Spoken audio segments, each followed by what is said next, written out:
Punch some people in the face. I said, no. I said, if we were in high school, I'd take him behind the gym and beat the hell out of him. I'd like to punch him in the face. When was the last time an actor assassinated a president? Is fight in Congress, fight in the courts, fight in the streets, fight online, fight at the ballot box. I just don't even know why there aren't uprisings all over the country, and maybe there will be.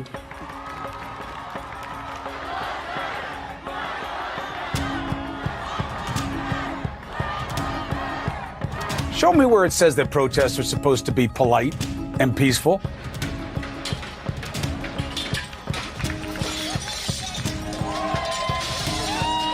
When they go low, we kick them. You know, there needs to be unrest in the streets for as long as there's unrest in our lives.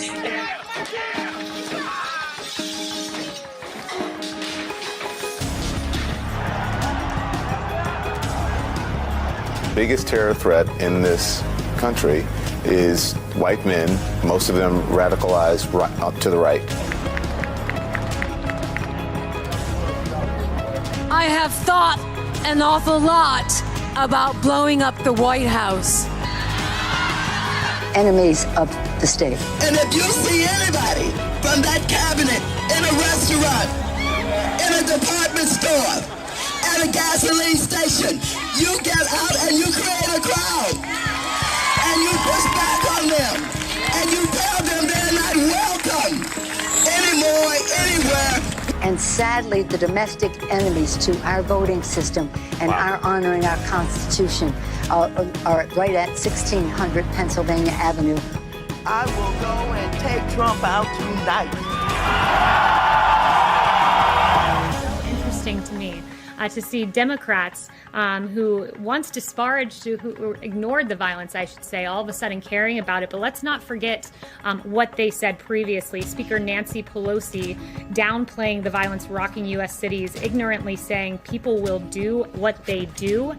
Jerry Nadler, when asked about Antifa, he said that was a myth that's being spread around Washington, D.C. It's not a myth. In fact, an Antifa individual took the life of an innocent Trump supporter in Portland. You have Rep. Ayanna Pressley saying that she wanted unrest in the streets. Chris Cuomo saying, show me where it says protesters are supposed to be peaceful. I'll give you an idea, Chris, it's the Constitution. Don Lemon saying, quote, the rioting has to stop, Chris, as you know.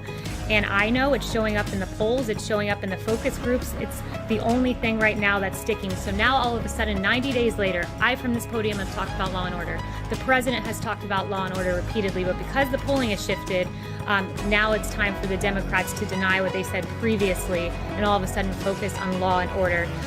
I'll leave you with this. That's like the arsonist blaming the firefighter.